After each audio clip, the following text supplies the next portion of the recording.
Do you ever feel like your organization is just drowning in technology? You know, new systems, new apps, data coming from everywhere.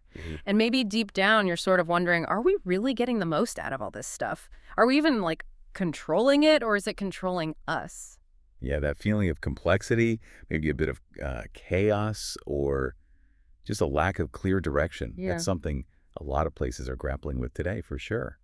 Technology is so powerful, isn't it? It is. And it's everywhere. So, Yeah. Harnessing its full potential, the positive potential, it really needs a deliberate approach. Absolutely. And that deliberate approach is exactly what we're diving into today. Welcome to the deep dive. This is where we take these, well, sometimes pretty complex ideas, break them down, and try to get straight to the insights that actually matter to you. Mm-hmm.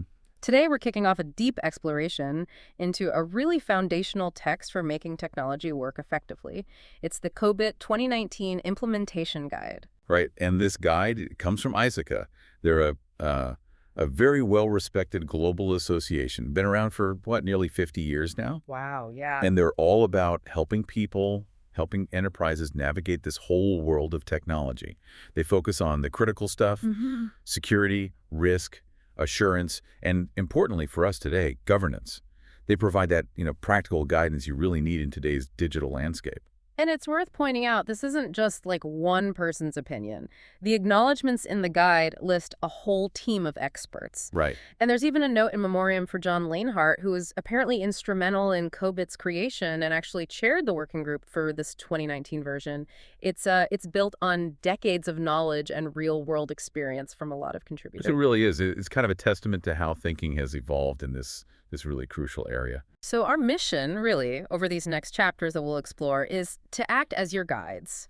We want to help you understand the fundamental concepts and, crucially, the very first steps you'd take towards implementing and optimizing what's called enterprise governance of information and technology. EGTET for short. You'll hear us say EG a lot. Yeah, EGTET. Think of this deep dive as setting the stage, understanding the why and the how so you can better steer technology towards creating real tangible value for your organization. Exactly. It's really about putting the necessary systems in place, the structures, the processes, to make sure that technology investments aren't just, made randomly, but are actively directed and monitored to achieve those strategic objectives and, just as importantly, manage the risks that come along with it. Okay, right. Let's unpack this then. We're starting right at the beginning with Chapter 1, Introduction. Okay, Chapter 1. It kicks off with a pretty powerful statement about, the current reality. Digital transformation, it's not just a buzzword anymore, is it? Not at all. It really means that information and technology, INT, as the guide calls it, they're no longer just, some back office support function. They are absolutely crucial drivers. Are drivers for what, specifically? For an enterprise's very ability to support itself, its sustainability over time, and maybe most importantly, its capacity for future growth. It's fundamental now. And because of that massive shift, the guide makes it super clear.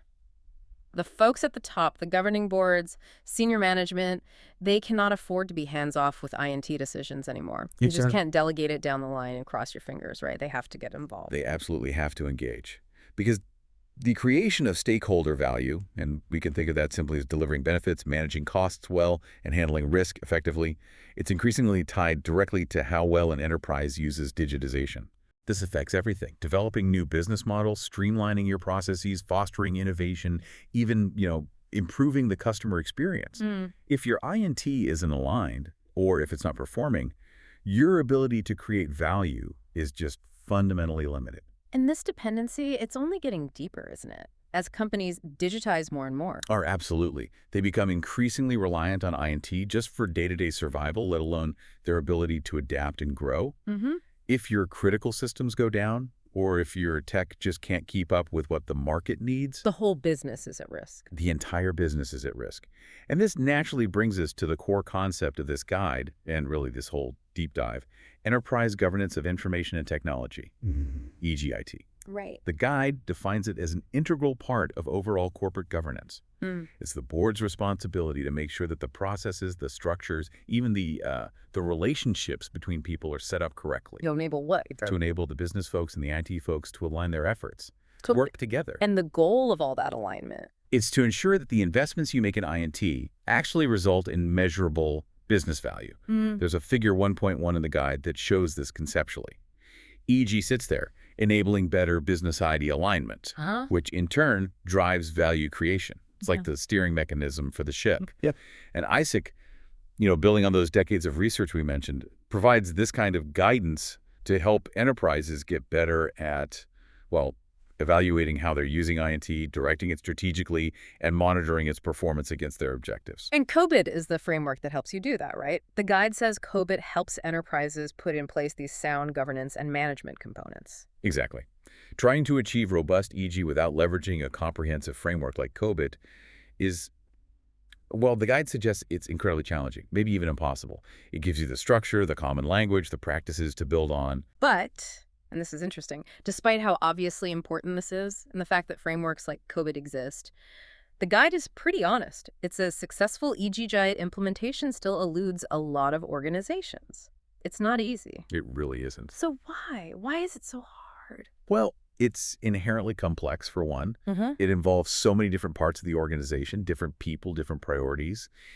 And the guide is very clear on this. There's no single, perfect, one-size-fits-all way to design, implement, and then sustain effective EGI. Right. What works for a tech startup probably won't work for a huge multinational bank, and, vice versa. So that means tailoring is absolutely essential. The board, senior management, they have to actively work to shape their EG8 approach based on their specific company's context, its strategy, its risk appetite, its culture. And importantly, they have to accept more accountability for the INT outcomes. This isn't something you can just, completely outsource or delegate away.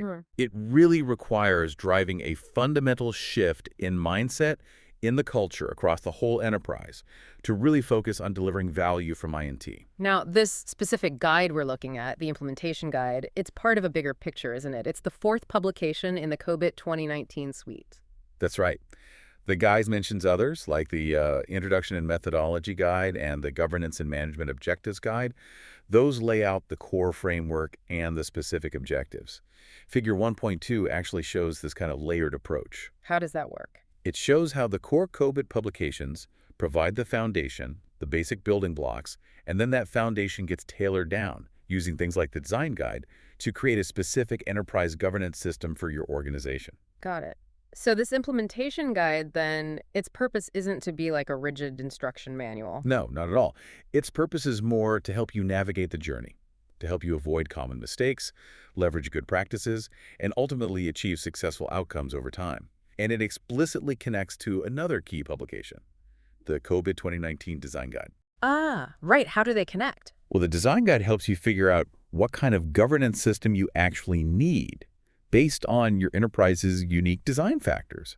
Things like your overall strategy, your risk profile, the specific role that INT plays in your business model. Okay.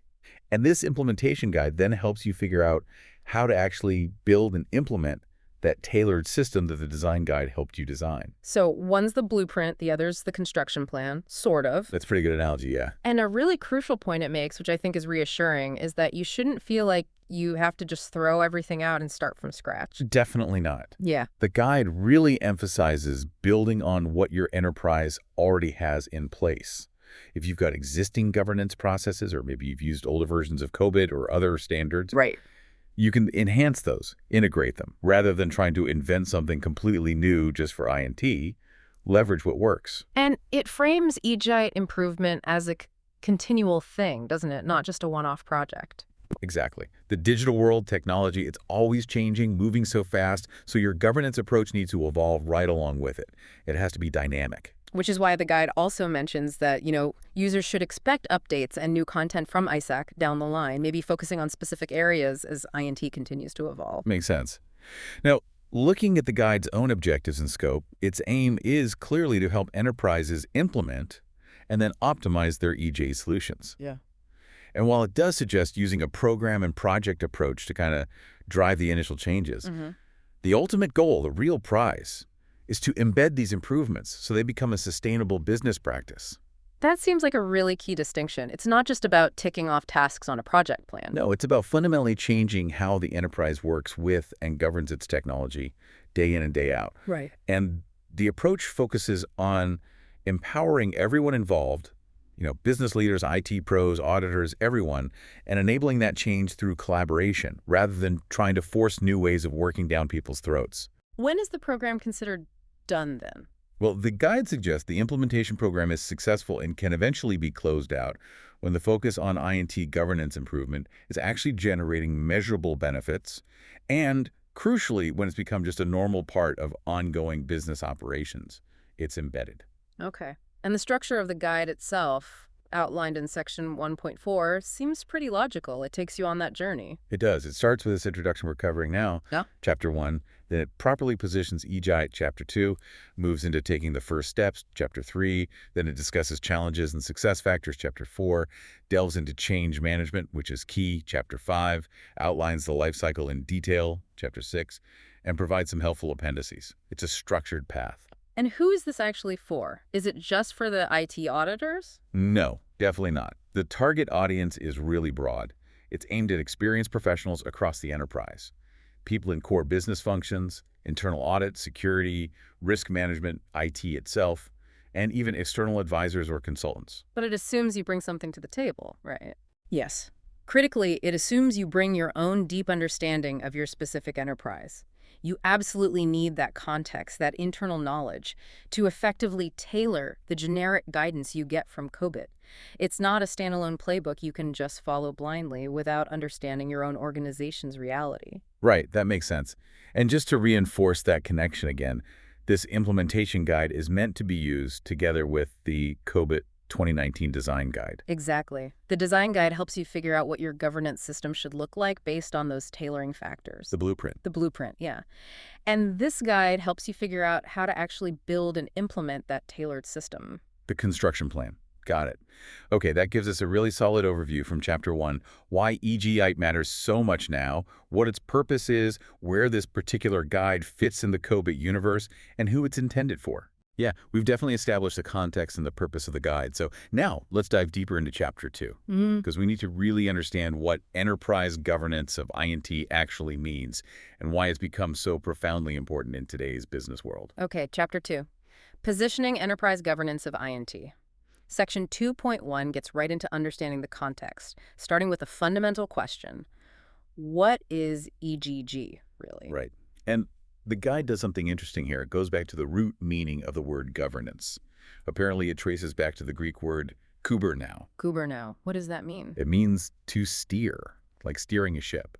So you can think of the governance system as the mechanism that keeps the enterprise, especially how it uses INT, on the right course towards its destination, its goals. So a governance system is what allows everyone involved, all the stakeholders, to evaluate the current situation, look at the options available, then set direction by making clear decisions and prioritizing what's most important, and then monitor performance to make sure things are actually staying on track and the objectives are being met. Precisely. It's that steering function. Yeah.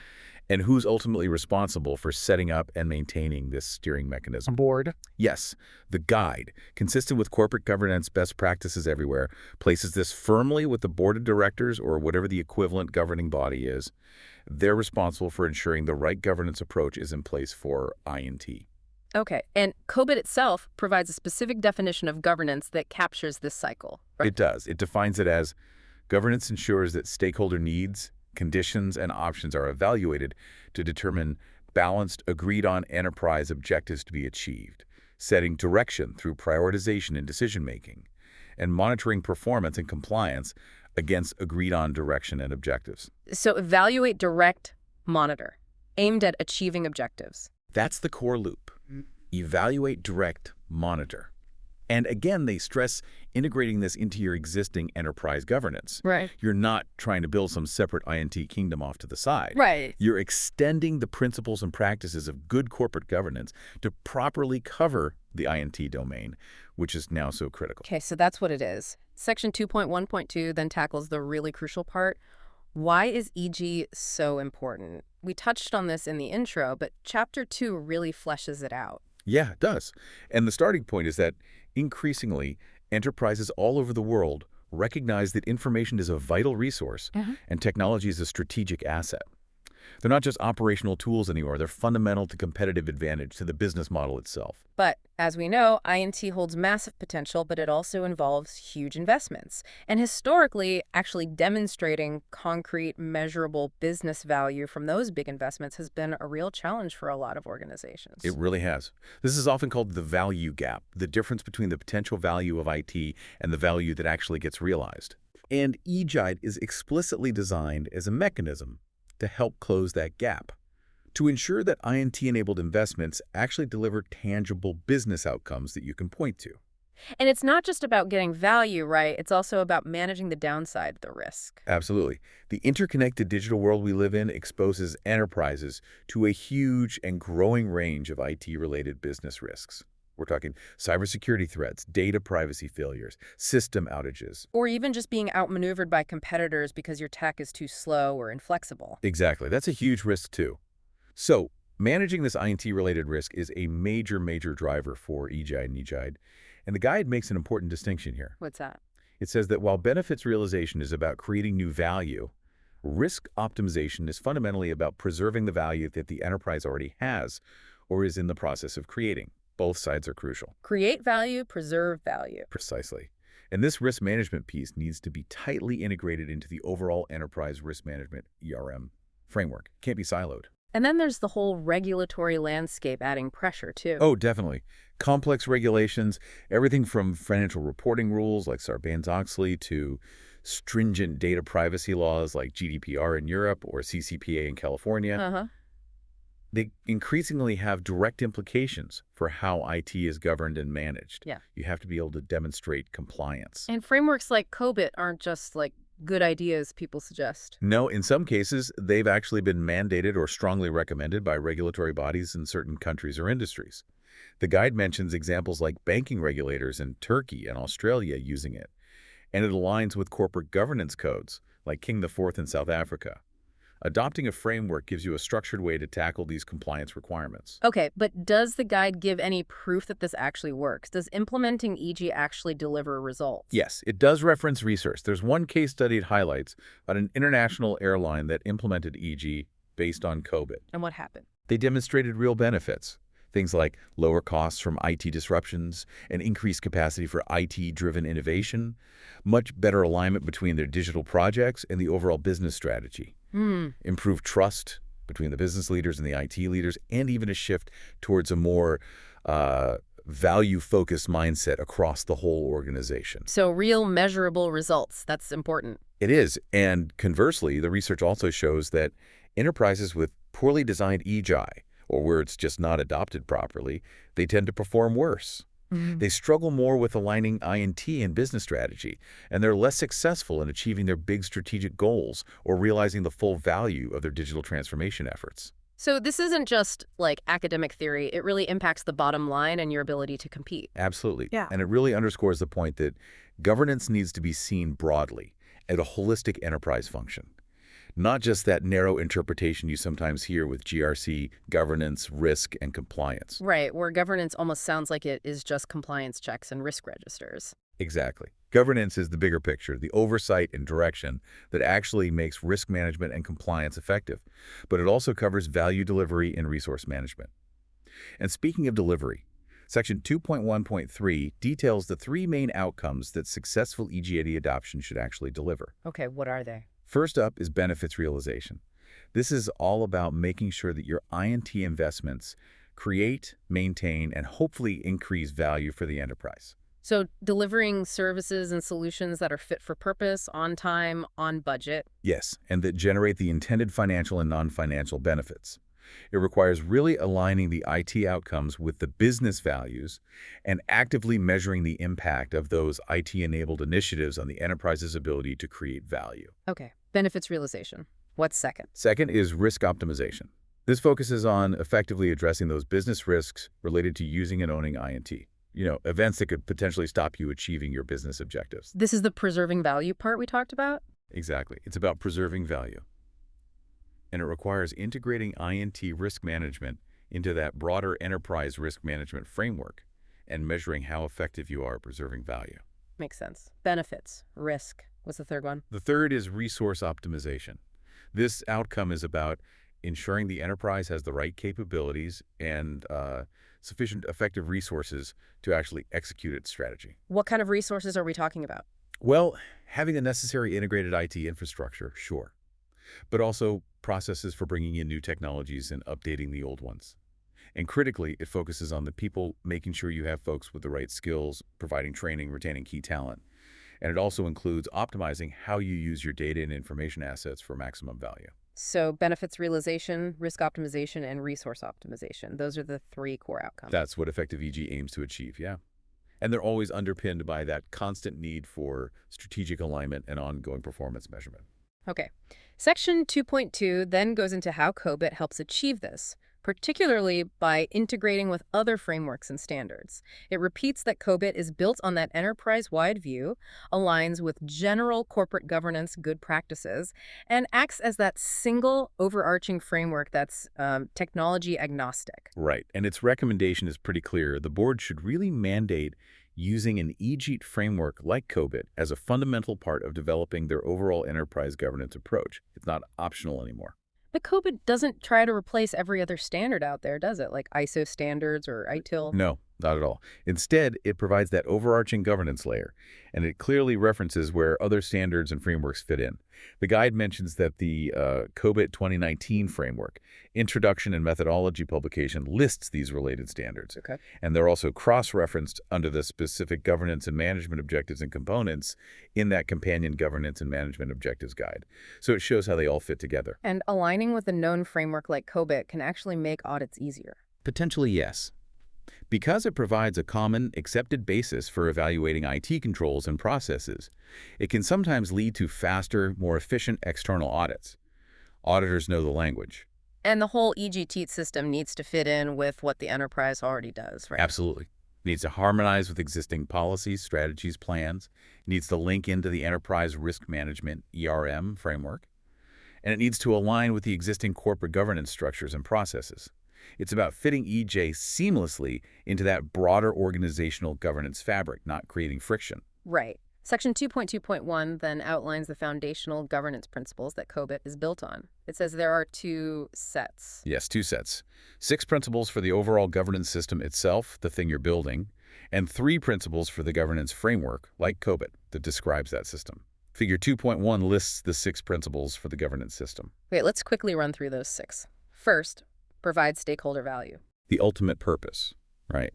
The system has to ensure the enterprise generates value for all its stakeholders, balancing their often competing needs. Second, holistic approach. This one's crucial. It means you can't just look at one piece of governance in isolation. You have to consider all the interconnected components that make up the system, the processes, the organizational structures, the information flows, the people skills, the culture, policies, the infrastructure.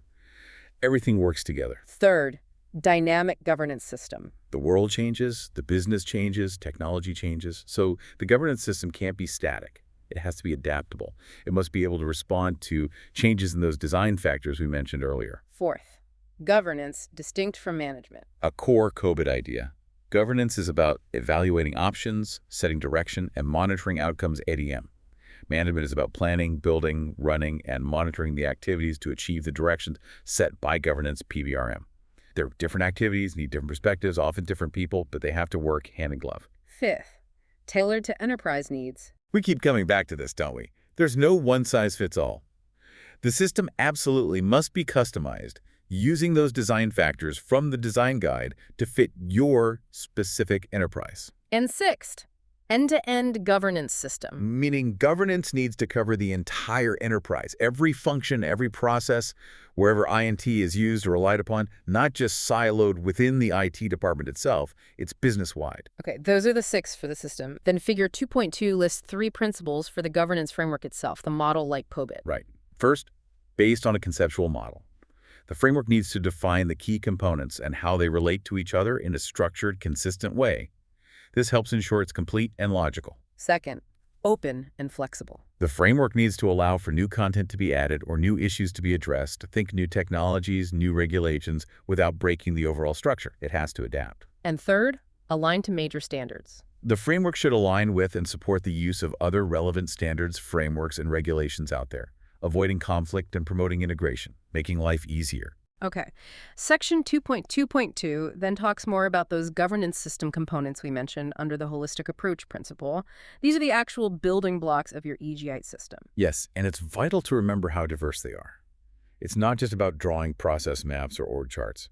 The guide lists, processes themselves, the activities, organizational structures like committees, teams, roles, information items, reports, data needed for decisions, skills and competencies, people's abilities, culture and behavior, the ethical and how we do things around here aspects, policies and procedures, the documented rules, and finally, services, infrastructure, and applications, the actual technology capabilities. Wow, okay, so effective governance has to think about all of those things. Absolutely. They're all interdependent. If you change a process, you probably need to think about whether people have the right skills now or if the culture needs to shift too. It's a connected system. Right, it's holistic. Precisely. And then Section 2.2.3 just briefly highlights a couple of specific governance and management objectives within the main COBIT framework that are particularly relevant to actually establishing the governance system itself. Which ones are those? It points to two key ones. First is EDM01, which stands for Ensured Governance Framework Setting and Maintenance. This objective is all about making sure that overall governance system, covering the structures, processes, culture, everything is properly defined, implemented, and kept up to date. Okay, setting up the governance system itself. Exactly. And the second one is APO01, which is Managed INT Management Framework. This objective focuses on ensuring the management framework that operates underneath governance, again, covering structures, processes, etc., is properly established and maintained so it aligns with the direction set by governance. Got it. So, Chapter 2 really gives us that deep positioning. What EGI truly means steering the ship. Why it's basically non-negotiable today, value, risk, regulation, what results it aims for benefits, risk optimization, resource optimization, and the core principles and building blocks COBIT uses those components. It lays out the fundamental structure. Yeah, it provides the essential what and why before you even think about starting the how. And with that really solid foundation laid, we can now move into Chapter 3, which gets much more practical. It's about taking the first steps toward EGI. All right, Chapter 3. It kicks right off in Section 3.1 by stressing something that sounds obvious but is maybe often overlooked: the absolute importance of creating the appropriate environment first. Yeah, this isn't just like administrative setup. It's fundamental to success. A suitable environment is critical because it ensures the whole EGI initiative is properly governed itself, guided effectively, and crucially, strongly supported by executive management. Because without that top-level commitment, direction, oversight, Even the best design plans are likely to just, well, fizzle out and fail. Policies get written but never adopted. Improvements are made but don't stick. like putting up new road signs but nobody actually follows them. Exactly. Improvements just won't become ingrained practice. And the guide emphasizes again, EGI must be implemented not in some IT silo, but as an integrated part of the overall enterprise governance approach. And it flags a potential challenge here, doesn't it? Sometimes trying to implement EGI might actually shine a light on weaknesses in the overall corporate governance environment itself. It can, yes. Hmm. And a weak overall governance environment makes achieving success with EG much, much harder, which is why that strong support and active participation from senior executives is just paramount. They need to genuinely understand the value of governance, not just for IT, but overall. They need to see the need for improvement. Yes, and grasp the risk that their specific EGI efforts could fail if those broader governance weaknesses aren't also addressed. You can't build strong IT governance on shaky corporate foundations. So executive management doesn't just, sign off on the budget for the EGR initiative. No, they need to be actively involved in driving the creation of the necessary governance structures.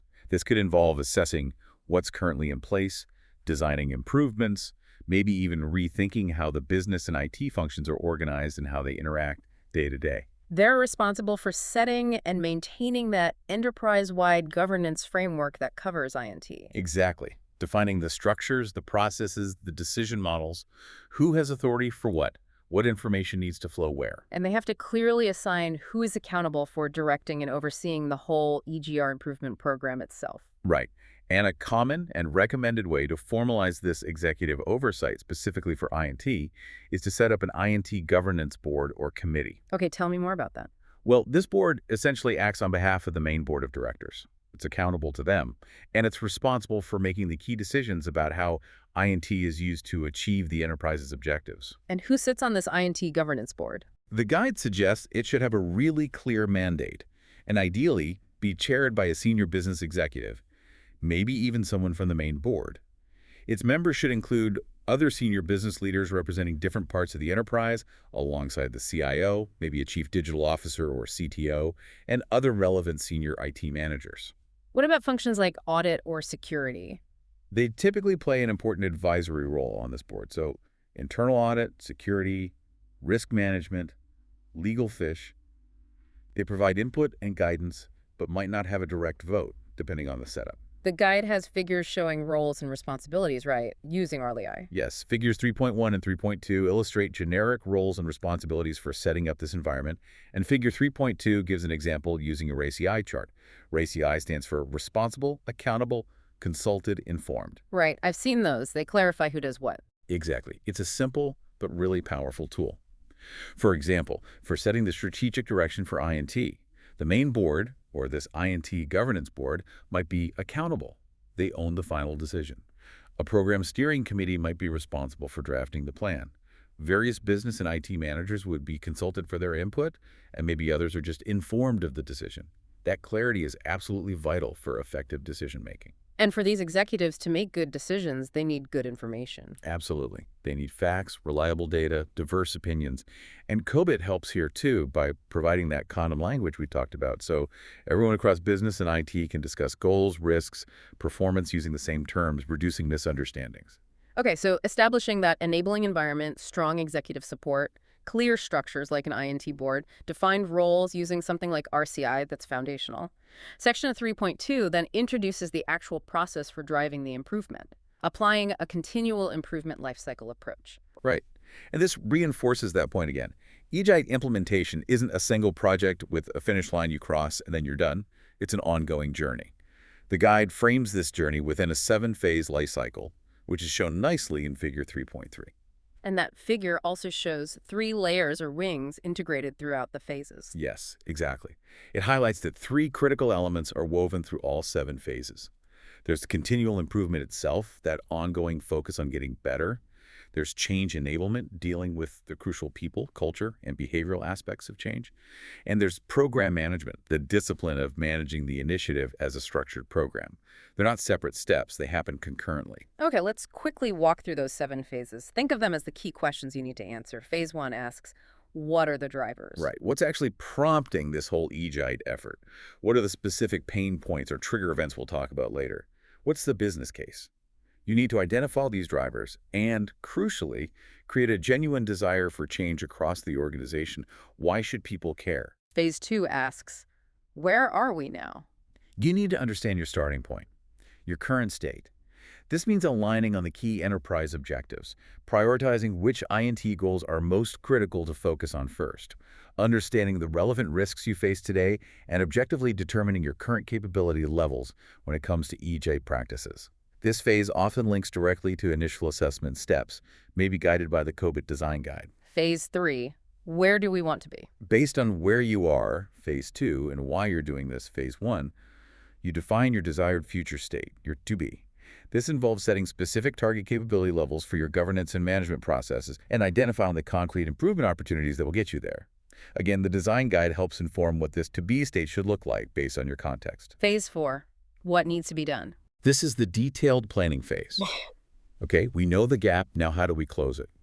You define and plan the specific solutions. Maybe new processes, new tools, training programs, organizational changes. You prioritize the projects or initiatives required. You develop a solid business case for these efforts. Create a comprehensive change plan.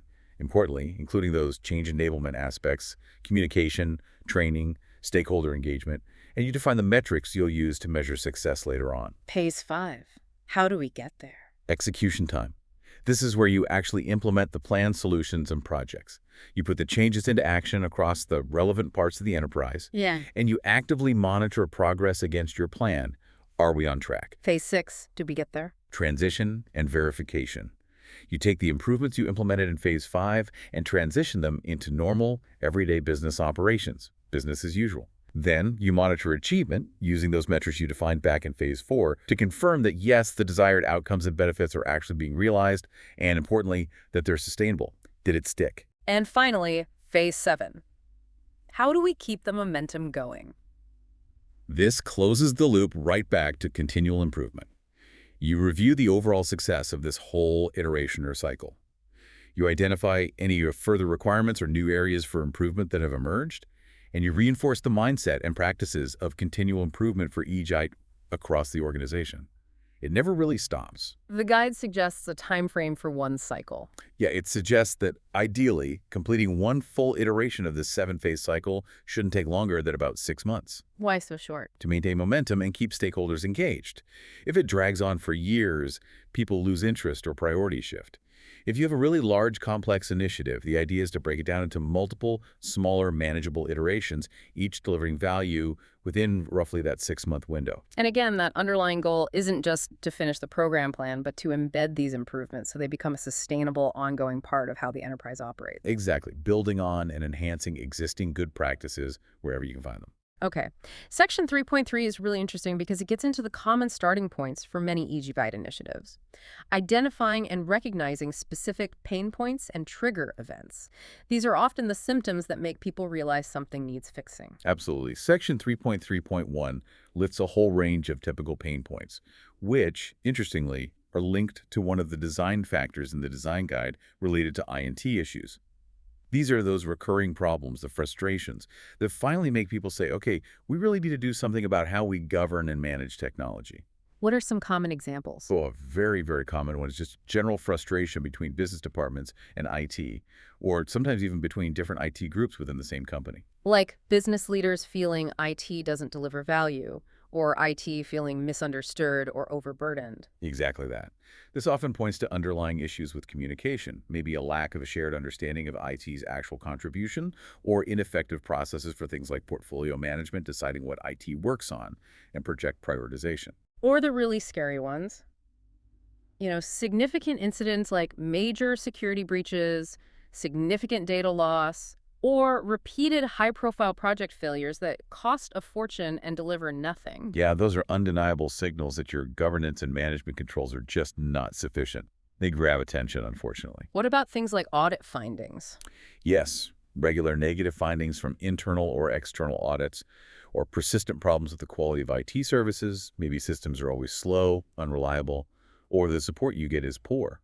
This can suggest issues with service level management, quality management, or maybe insufficient business involvement in setting IT priorities and realistic expectations in the first place. And the problem of shadow IT, where departments just go off and buy their own cloud services or software. That's another big one. It often happens because central IT is perceived as too slow, too bureaucratic, or unresponsive. It points to a lack of transparent oversight and control over IT spending and potentially suboptimal portfolio management where legitimate needs aren't being met effectively. Duplication of effort, like different business units building similar systems.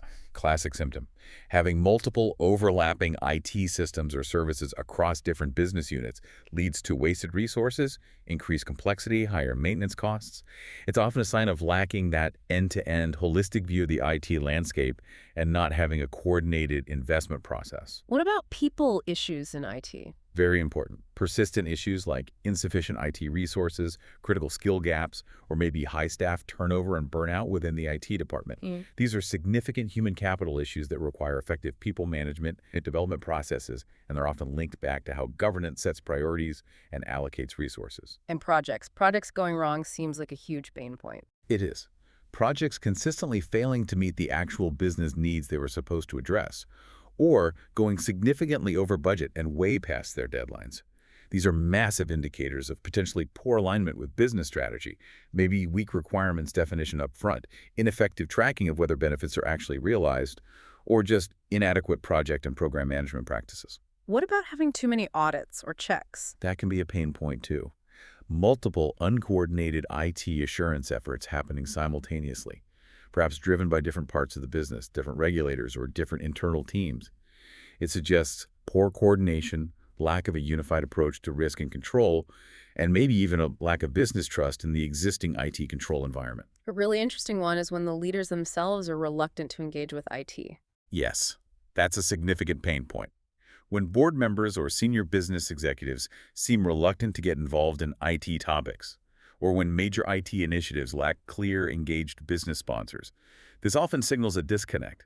Maybe a lack of IT literacy or understanding at the top, or just ineffective communication mechanisms between IT leadership and business leadership. Complex operating models, especially in big companies. Definitely. Complex or unclear IT operating models, particularly in decentralized or global organizations, where it's just hard to figure out who makes what decision about technology.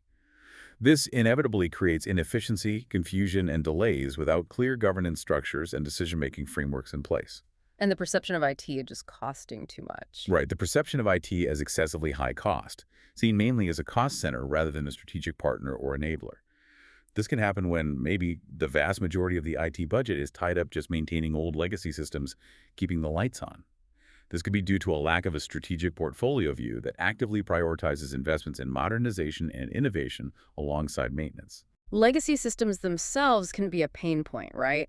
Blocking innovation. Hugely so. Legacy IT architecture acting as a major roadblock to innovation and agility, making it difficult, slow, or even impossible to adopt new technologies or change business processes quickly in response to market demands. In today's fast-moving world, inflexible IT is a massive pain point that really requires a governance focus on things like enterprise architecture and managing innovation. What about the gap between business and technical folks? That persistent gap between business understanding and technical knowledge, where people just seem to speak different languages and can't effectively collaborate on technology-driven initiatives. EG needs to address this through better communication mechanisms, maybe cross-functional teams, skills development, and organizational structures designed to bridge that divide. Data issues. Big one. Data quality problems, or the inability to effectively integrate and use data that's spread across dozens of different systems. In a data-driven world, this stops the enterprise from unlocking the huge value hidden in its information assets. It points to issues with specific information and data governance components that EGI should address: roles, processes, standards. You mentioned shadow IT, but what about just lots of end-user computing, like complex spreadsheets everywhere? Yeah, high levels of end-user computing or shadow IT, where business units bypass formal IT processes to build their own solutions, often using spreadsheets, simple databases, or low-code tools. While sometimes necessary, it can strain the business-IT relationship, lead to significant unmanaged risks, data security, accuracy, and result in suboptimal, fragmented systems across the enterprise. It often signals issues with formal IT delivery or portfolio mechanisms. And security and privacy compliance. Critically important. Widespread ignorance or noncompliance with security policies and privacy requirements across the organization. This isn't just a check-the-box compliance issue, it's fundamental value preservation. It carries the risk of serious reputational damage, huge fines, or operational impairment from breaches or privacy violations. Poor audit in this area can have truly dire consequences. That list is, wow, it's comprehensive. And probably sounds depressingly familiar to many people listening. Recognizing these common pain points is often that necessary catalyst, isn't it? For an organization to finally decide it needs to improve its EG. It absolutely is. And alongside these sort of chronic nagging pain points, Section 3.3.2 lists specific trigger events. These are more like sudden occurrences or distinct changes that often force EG onto the executive agenda, whether they were thinking about it before or not. Like what kind of events? Well, a major merger, acquisition, or maybe a divestiture. These events have profound consequences for integrating or separating technology systems, data, processes, people. It requires intense focus on IT governance, due diligence, and careful integration or separation planning. What about market changes? Yes, significant shifts in the market, the economy, or maybe the enterprise's own competitive position might suddenly trigger a need to drastically optimize costs, improve operational agility, or leverage technology in completely new ways to survive or compete. This naturally forces a look at EGI Day. Changes in how the business itself operates. Definitely. Major changes in the business operating model or sourcing strategies. Things like moving from a highly decentralized IP structure to a centralized one, or establishing shared service centers, or deciding to outsource significant IT functions. These fundamentally change the relationship between business and IT and absolutely require adjustments to the governance model. New regulations must be a big trigger. Oh, a very common one. The introduction of new, significant regulatory or compliance requirements. If a new data privacy law comes in, or new financial reporting standards with major IT implications, EG Guide needs to ensure the enterprise can actually comply effectively and efficiently.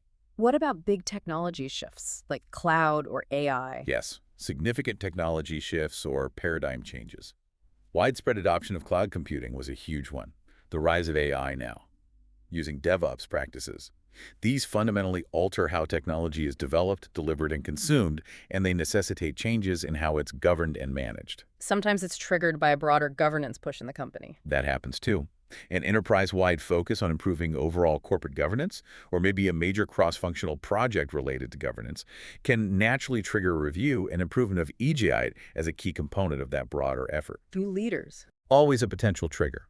New leadership arriving at the highest levels, a new CEO, a new CFO, a new CIO, maybe significant changes on the board of directors, often prompts a review of existing strategies and governance mechanisms, including EGI. How are we doing things here? What about external reviews? Assessments by external auditors or maybe management consultants, perhaps benchmarking current practices against good practice frameworks like COBIT, can highlight significant gaps and serve as a really compelling independent trigger for taking action. A change in business strategy itself. Absolutely. A new enterprise business strategy or a significant shift in strategic priorities. If the company decides its new focus is going to be, say, extreme customer intimacy through digital channels, that will have very different EGI implications than a strategy focused purely on operational efficiency or cost leadership. Governance needs to support the strategy. Or sometimes it's just leaders wanting to do better. Yes. Sometimes it's simply a proactive desire from leadership to significantly improve the value they're getting from their I&T investments. Maybe seeing IT not just as a cost, but as a source of competitive advantage or a critical asset that needs much better optimization and direction. And the guide notes that these triggers often link back directly to those design factors we mentioned from the design guide. Exactly. A change in your strategy, which is a design factor, should trigger a look at whether your EJAT system, which should be tailored based on that factor, is still fit for purpose. They're interconnected. Okay. And tying all this back to taking those crucial first steps, the guide revisits the absolute criticality of securing commitment and buy-in from the very top. The board, executive management early in the process. You really can't succeed without this. It is non-negotiable. So how do you get that commitment, especially if they're busy or maybe not very tech-savvy? You have to translate it into terms that matter to them. Express the program objectives and, crucially, the anticipated benefits in clear, compelling business language, not IT jargon. You need to instill a sense of urgency, highlight the real value at stake if you succeed, and the significant risks of not acting. And show how it connects to the bigger picture. Yes, ensuring that the proposed EG improvements align directly and visibly with the overall enterprise strategy, with existing corporate governance principles, and with the enterprise risk management framework is crucial for getting that top-level sign-off and sustained support. And, as mentioned before, identifying and going after some quick wins can be really powerful. Quick wins? Yeah, visible improvements that deliver measurable benefits relatively quickly. They build credibility for the program, demonstrate momentum early on, and can help cement that commitment from skeptical stakeholders. Show, don't just tell. So once you have that top-level direction and commitment hopefully secured, you need to think about the change itself, not just in terms of processes or technology, but the human side. Exactly. This is where change enablement, that layer in the life cycle, becomes so critical. You need an overall view that consciously considers the human, the behavioral, and the cultural aspects of the changes you're introducing. Who is actually going to be affected by these changes? What's their current position? What are their concerns? How can you engage them effectively so they become part of the solution, not resistance? Which leads naturally into Section 3.4, recognizing stakeholders' roles and requirements. Because achieving these improvements isn't a one-person job. Not even close. It requires effective collaboration among many, many different stakeholders, both inside and outside the enterprise. And the guide suggests that using a structured approach like COBIT helps here too. Yes, because it helps develop an agreed, common understanding among these diverse groups. It provides a shared language and framework, allowing their potentially competing concerns and interests to be surfaced and addressed more harmoniously. Section 3.4.1 with Figure 3.5 details the key internal stakeholders. There's a long list, but let's highlight a few crucial ones. Okay. Well, the board and executive management, as we've stressed repeatedly, are paramount. They're ultimately accountable for setting the overall direction and ensuring strategic alignment. Their primary interest is maximizing business value creation from I&T investments while managing risk. What about business managers? Business management and process owners across the enterprise. They are responsible for providing the necessary business resources for I&T initiatives that affect them, and for ensuring that the outcomes align with their specific business unit needs and priorities. They're highly interested in achieving better alignment between I&T capabilities and their own business goals. And the CIO. The CIO and other senior IT management are, of course, responsible for leading the IT function itself, providing the necessary IT resources and capabilities. Their interests typically include continually improving the relationship and alignment with the business, effectively managing the supply of and demand for IT services, and improving how INT-related business risk is identified and managed. And the implementation team itself. Right, the team responsible for actually directing, designing, executing, and controlling the EG improvement program. Their success obviously depends on ensuring all the envisioned outcomes, benefits, risk reduction, etc., are obtained and maximized for the enterprise. And the figure lists others too, like IT managers, compliance, risk, legal experts, internal audit users, internal customers, all have a role. They all have a stake, yes. Then Section 3.4.2, referencing Figure 3.6, covers important external stakeholders. These are individuals or groups outside the enterprise who don't usually have direct accountabilities within the EG implementation program itself, but they have significant requirements or interests that absolutely must be considered. Like customers. Exactly. Customers and sometimes broader society. They are directly affected by the outcomes of your EG, particularly in negative cases like security breaches affecting their data or major service outages. They have clear interest in successful EG implementation that ensures reliability, security, and privacy. What about suppliers like cloud providers? Good point. IT service providers, whether they're handling outsourced functions or providing cloud services, need alignment between the enterprise's EGI practices and their own governance and management processes to ensure seamless, secure, and reliable service delivery. Their contracts and SLAs are part of the governance picture. Regulators. Obviously. Regulators are keenly interested in ensuring that the outcomes of the EDI program satisfy all applicable regulatory and compliance requirements. They need assurance that the enterprise is managing its IT risks appropriately. And shareholders. For public companies. Yes, for publicly traded companies, shareholders ultimately have an interest. Investment decisions can sometimes be influenced by the perceived state of an enterprise's overall corporate governance and increasingly its specific governance of information and technology, especially regarding risk management and value creation. Finally, Section 3.4.3 gives specific attention to the role of independent assurance and auditors. Right. It just reiterates the critical role that both internal and external audit functions play. They provide that independent assurance and verification regarding the effectiveness of the EAGA system and its various components, both during the improvement program and on an ongoing basis. They're a key check and balance.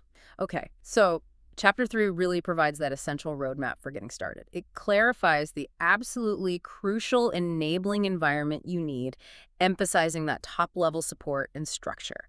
It introduces the dynamic continual improvement lifecycle as the engine for change. It helps you identify the specific drivers, those real-world pain points and trigger events. And it outlines the critical stakeholders, internal and external, that you absolutely need to engage from day one. That's a great summary. It covers those foundational first 3 chapters comprehensively. We started with a critical introduction in Chapter 1, understanding the modern context where INT is just so central to everything an enterprise does. Right. Then we positioned enterprise governance of INT in Chapter 2, clarifying what it really is, that steering mechanism for INT, and digging into the compelling reasons why it's indispensable today, delivering value, optimizing risk, managing resources effectively. And just now, in Chapter 3, we've explored the practical first steps. Yeah. Creating the right environment with board and executive leadership, understanding the continual improvement approach, identifying those common real-world pain points and triggers that necessitate change, and recognizing the absolutely vital role of all the stakeholders across and beyond the organization. So for you, the listener, whether you're working in IT or finance or operations, maybe leading a business unit, or even in audit or risk, this information really provides the essential context. It helps you understand why these governance frameworks like COBIT exist, what they're trying to achieve, and maybe helps you start to identify the symptoms in your own environment that signal a need for EG on improvements. Exactly. Recognizing those pain points and triggers in your own world is often that crucial first step towards initiating positive change. It moves governance from being some abstract concept to being a practical solution for real problems you're probably facing. Absolutely. It makes it tangible. And, thinking about that emphasis in Chapter 3 on the change enablement layer, the part woven throughout the improvement lifecycle, and the crucial need for broad stakeholder buy-in and managing the human aspects, Here's a thought to leave you with. How might consciously applying that human-centered, collaborative, change enablement mindset improve the chances of success for any significant initiative you face in your organization, way beyond just IT governance? Hmm. That's a powerful thought. Yeah. Because those principles of effective change management, communication, engagement, understanding resistance, building coalitions, they really do resonate across almost all complex endeavors, don't they? They really do. Okay, that's our deep dive for today. We really hope this exploration into the foundations of EJIT implementation has been insightful and hopefully empowering for you. Keep learning, keep questioning, and keep thinking about how you can apply these ideas to make technology truly work for your organization. Until next time.